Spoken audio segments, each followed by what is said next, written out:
susunod na programa ay rated PG. Patnubay at gabay ng magulang ay kailangan sa mga batang manonood.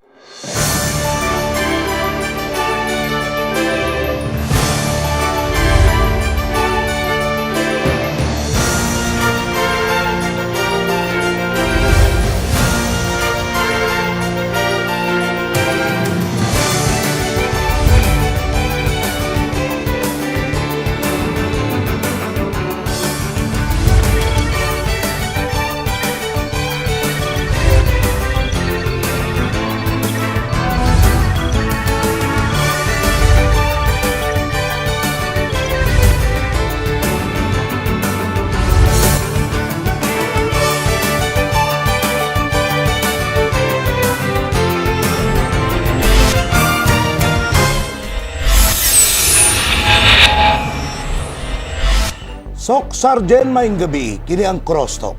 Ubuni kami sulod sa 30 minutos, kauban si Atty. Con Balieque. Ang isyu nga pag-isgutan karon, may karabutan sa Enhanced Defense Cooperation Agreement con EDCA. Brigada bilinda mga kabrigada, magway pa lamang ang Supreme Court nagdesidir ngang EDCA constitutional. Way problema gumi kay wa masupak nini ang atong batakang balaod. Ang unang pangutana, kini bang maong desisyon ang constitutional ng EDCA? Nagpasabot ba kini nga kini nga maong desisyon mag-move unya as a US government nga suportahan kita actively sa atong claim over the West Philippine Sea? Ang akong ingon diri Brigada Belinda, kini bitaw ginaingon nga kadudahan.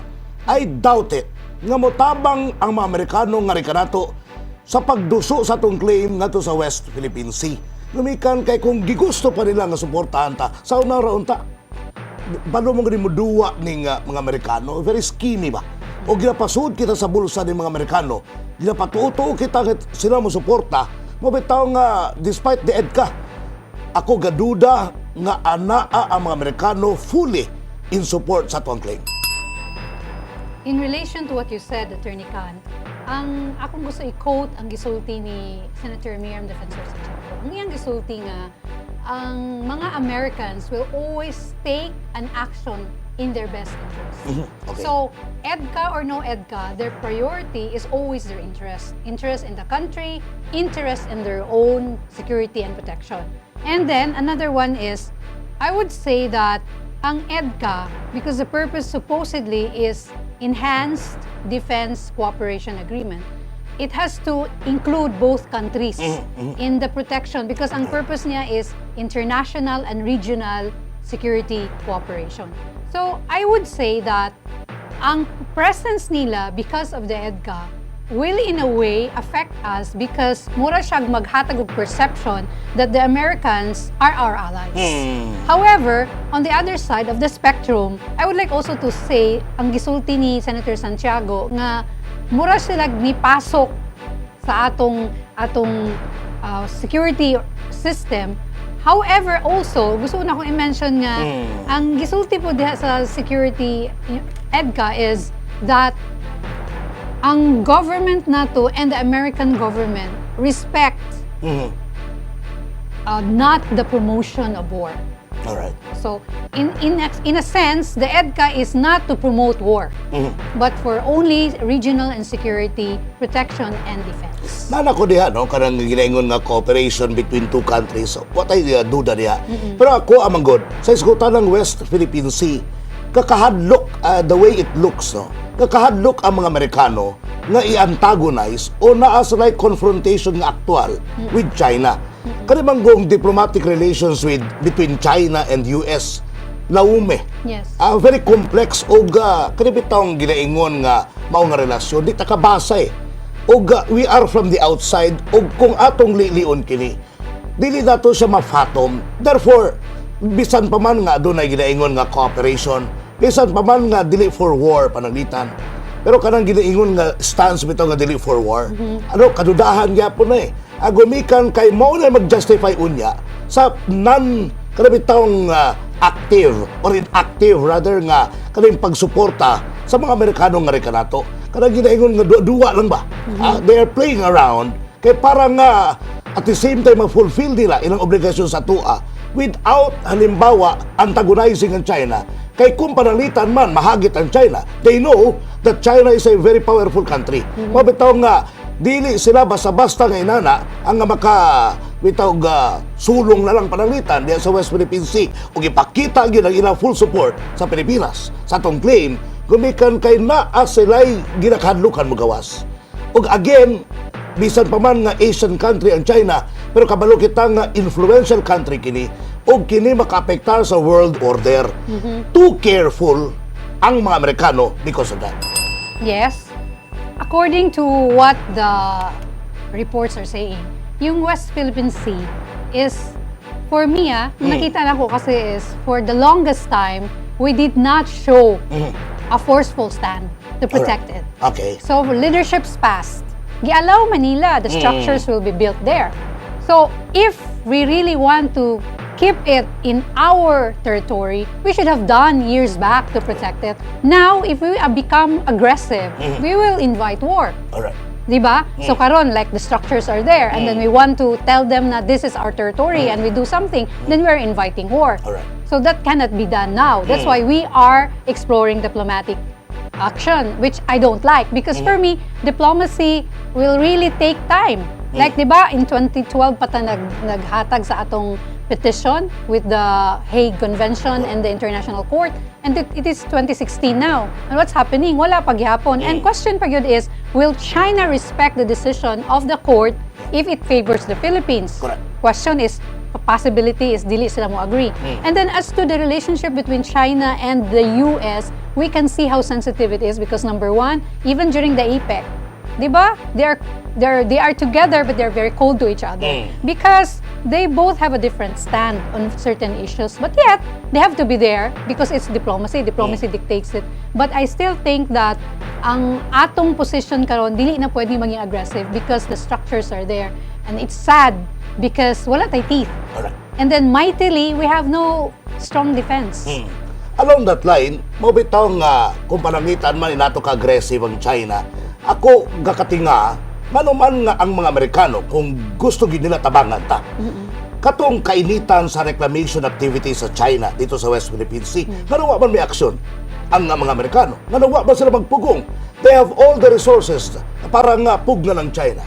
Nga naman pananglitan nga gipasagdan lang nila nga maggara-gara kini mga inchik.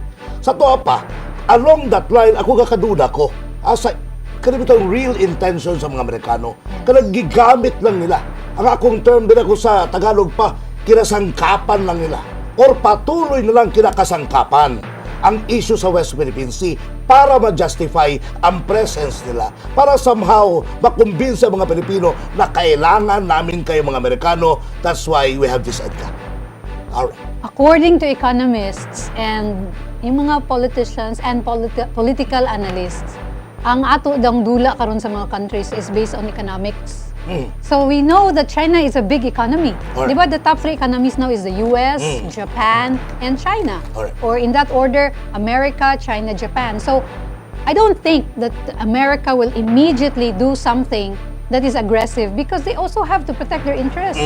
And they have to respect that the economy of China is strong and they have business relations. Okay. So I would say that, like, ang nakalagay man gud diyan sa EDCA nga, for me naka-question ko is the kanang article diha nga how to resolve issues, how to resolve disputes.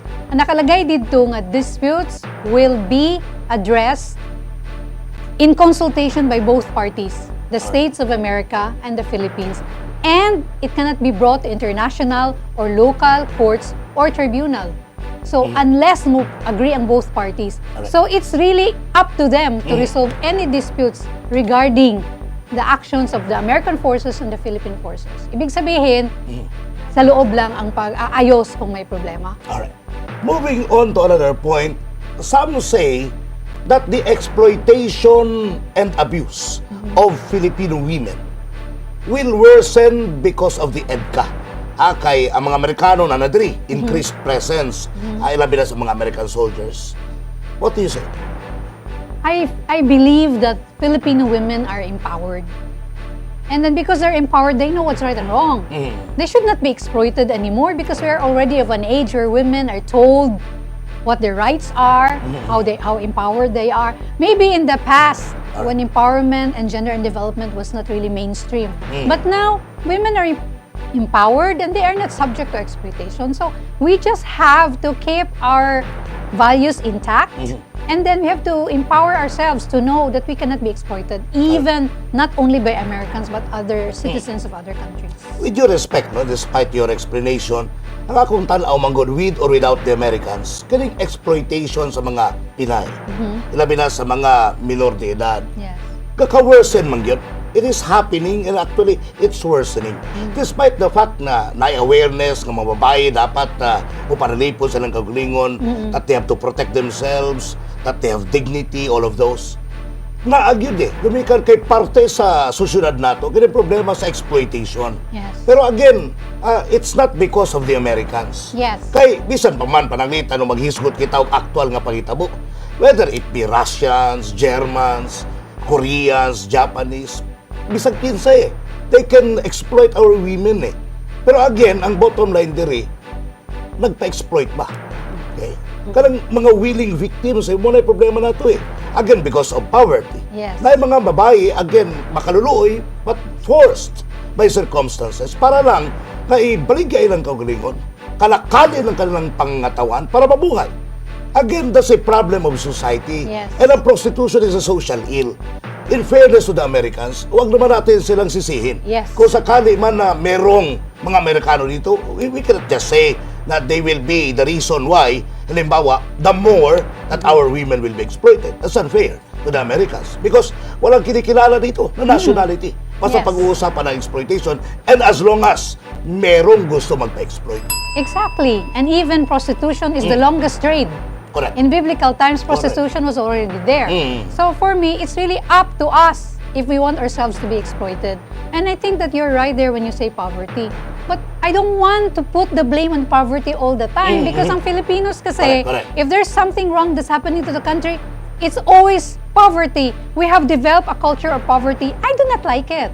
We are not a culture of poverty. We're a culture of winners. We have so many winners coming from this country. So it's just up to us. We have to strengthen our resolve. We have to strengthen our values. Yun nga, going back, strengthen the values of family so that we can strengthen the nation. As long as our families are not strong, our nation will not be strong. No matter if Americans or other countries or other nationalities come over to the country. Of course, there's no doubt. Nga ang mga Pilipino, mga matatalino. Yes. Ang mga Pilipino, champions. Pero again, ang usapin mangguderi, katong mga tao nga nagakutoy ang tiyan. Di ba ginato manikayan, despite the fact na brilliant ang mga Pilipino, pero daghang pobre. Yes. Not because mo lagi na kay di sila kay balo, but because of circumstances around them. Pananglitan ng failure sa economy na Yes. i-accommodate sila. Mabitaw nga pait ang mga Pilipino. Again, mao na ang ginaingon nato nga victims after all Kani mga babae nga exploited, gumika kay wa nila gusto. Napa niya ang influence pananglitan sa pornografiya. Yes. Napa niya ang modern technology nga mo puy culprit nini. Sa to pa mao ang mga circumstances mabitaw nga kaning isgutanan bitaw nga prostitution i-tie up nga to sa EDCA. I-tie up nga to sa presensya sa mga Amerikano, ng mga sundalo.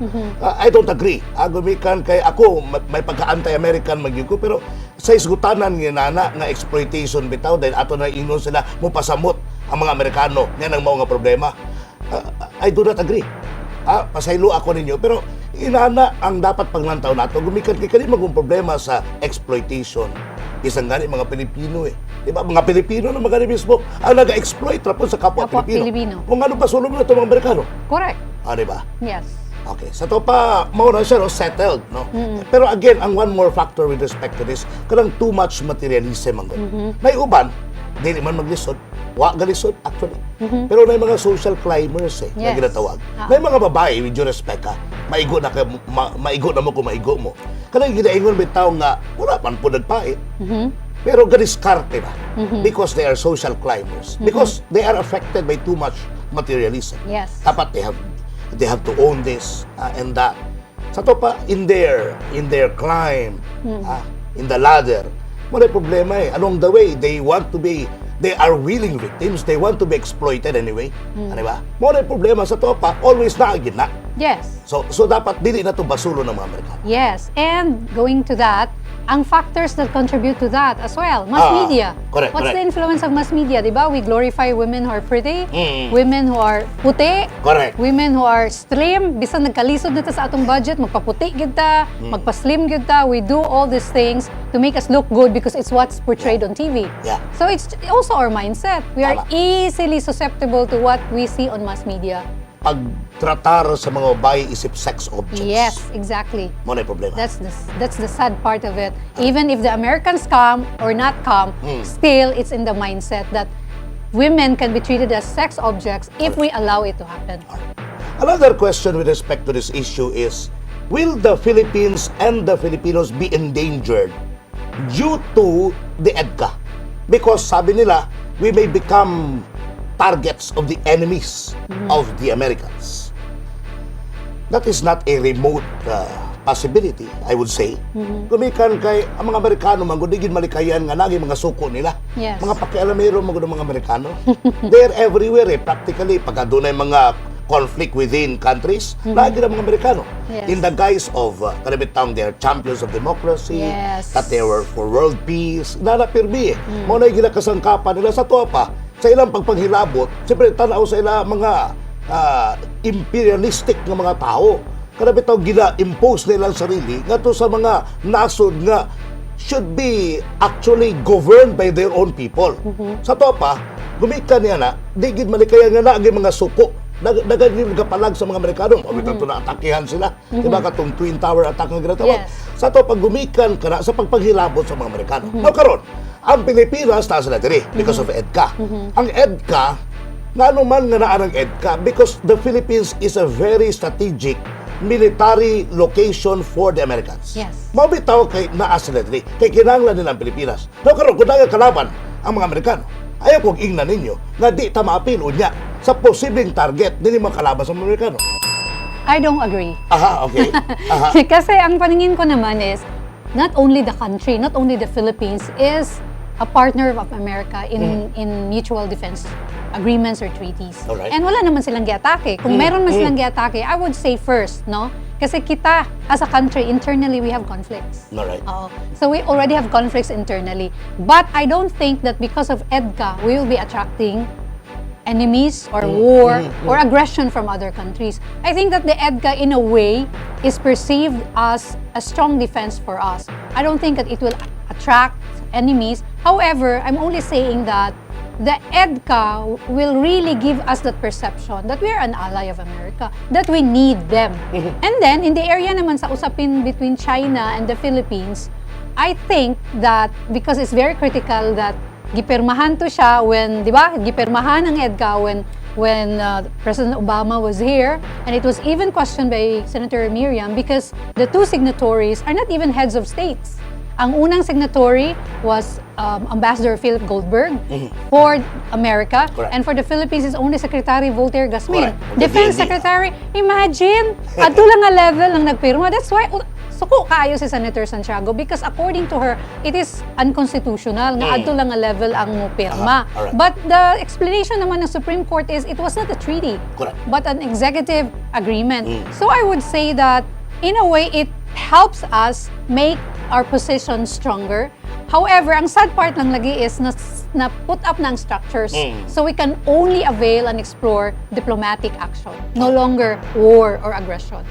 Again, no, despite your explanation, I see it otherwise. Kumikan kay kanibagong naa mga warships diri sa mga Amerikano Yes. eventually, ato ilang mga more important facilities na diri, ang mga Amerikano sundalo na diri. Sa to pa, kanib ito mga kalaban sa mga Amerikano. Bisan pagdili ko ingon nga ang tuyo yun lumpagon panunita dili mga facilities.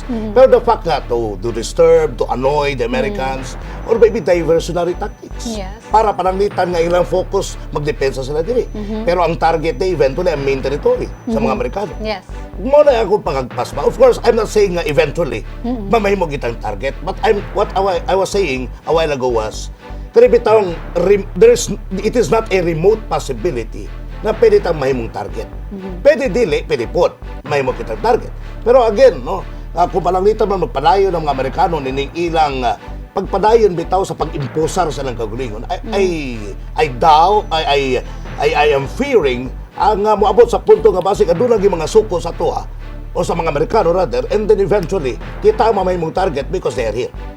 Mo na akong pangagpas. Still, I retain my position because history will tell us that with the bases here in the past, there was no aggression from other countries. Alright. We only have internal conflict. And this internal conflict could be inspired by outside forces. But still, we never had an aggression coming from other countries, even with the presence of the bases then. Alright. Again, what did not happen in the past Could is not a guarantee that it will Yes. happen in the future. Yes. All right. Let's leave that particular topic. One last point with respect to this. Is it true na pag naan ang EDCA, kaning fully implemented na, ang atong national sovereignty ug territorial integrity ma-diminish even more? Para sa ko, I would agree somehow. I would agree somehow. Gumikan kay sa una bitaw nga wala sila. They are 1,000 miles away from us.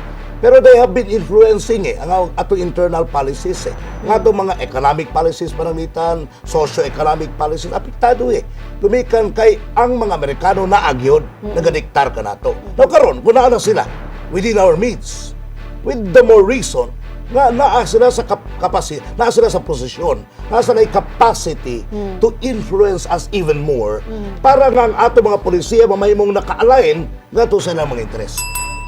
I would like to believe that the EDCA is done in good faith. And I would like to take it from the point of good faith. Alright. Na ang nakalagay mo sa EDCA is agreed locations only. So ibig sabihin, these locations are allowed by the Philippine government to be used by them, and then they come upon invitation, and they cannot bring anything like, for example, makadala sila sa ilang facilities, sa ilang weaponry and all, but no deposit, no pre-positioning of nuclear weapons, no pagpa-garbage, no? Kanang, how do you call that, na ilang ibilin dili ang ilang mga garbage on weaponry or nuclear waste. So I would say that the EDCA is really very specific and very strict nga mo follow gyud ang Americans and even the Philippine government unsay provided dito. Kung asa lang sila nga location, agreed location, doon lang sila. Correct. They cannot go outside of it and they cannot put their facility outside. Doon lang talaga sila, and they cannot even purchase because all titles of agreed locations belong to the Republic of the Philippines. That's what the agreement provides. Pero sa actual nga implementasyon, wala ka siguro. Di ba? Kadaghan kay mga agreements nga klaro kay bawal, pero ginabuhat mangyapon.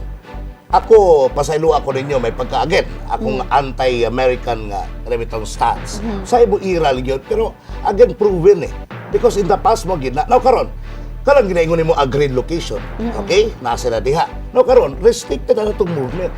Kanibang ka, very ironical. Come to think of it. Ato ani nga mga teritoryo. Pero kung naa sila diha, because part sa EDCA, restricted ang atong movements, kailangan tamanangin sa ilaha. Kaya sila ko in control, di ba? Kailangan pa ka mag-coordinate. Come on. Sa topak, ang atong control over our own territory, apektado. That's what I do not like. Because kita na ng ganidaan, deprived na mga ganita. Anining mga supposedly ato ang mga yuta. Mga langyaw na magani ang nag-enjoy. Nining ato mga kayutaan. Tapos dugangan pa ni mo nining increased presence sa mga Amerikano. Whether we like it or not, di kita kalihok o tarong. Gumika kay naa sila. Ayaw kong ingna nga, di tabagpanuko nga na ang mga Amerikano. Mabitaw nga, kining mo nga EDCA, dugang dagok ni. Sa ginatawag nato nga pag-imposar sa mga Pilipino sa atong kagustuhan. Mo na ginaingon sa Tagalog pa, atin nga, pero hindi natin pwedeng gawin yung gusto natin gawin. That's the sad reality because our defense system is not strong. So we need to have a bigger defense system to assist us. That's why Senator Mir Defensor Santiago was really mad about the EDCA because she says that we should take care of our own, we should manage our own defense system, and we should fight it out by our own and will not be intervened by any foreign country. However, the leadership that we have now is in favor of having EDCA. So, and it's done. It's a done deal because it's upheld with the Supreme Court. Okay. Nevertheless, so pahabol lang argumento. Kaligbay kanabutan bitaw sa ginaingon natong dugang presence sa mga Amerikano. Ako abang ko diri, will they follow Philippine laws? Muna pangutana, will they follow Philippine laws? Or will they be privileged mammals, just like before? Or will they invoke their immunity from suit, state immunity from suit? And they would say, we are not bound by your laws, we are not governed by your laws because we have our own. We are actually an extension of our territory under the extraterritoriality principle in constitutional law. So they can always invoke that. That's why I say, because of the EDCA, protect karing mamahimong musamot ka-diminished ang atong national sovereignty and territorial integrity. We do not have much time. We're gonna be I agree with you there. Alright. Oh, in a very short description lang, nakalagay talaga sa EDCA is settlement of issues and disputes will be done by both parties in consultation and will not be brought to international or local court. Alright. So, in a way, you are right there na they are protected in that area and that is not fair to the Filipinos. That's about it. Alright. Sige. Mao ka na ang kinadipukan dinhi sa CROSSTALK karong gabi una, mga halandong diskusyon nga angay mahibaluan sa publiko among hisgutan. Mga isyong may kalabutan sa sosyudad ug sa matag individual. Matag Sabado, dili lamang sa Brigada News TV ug kini ang CROSSTALK.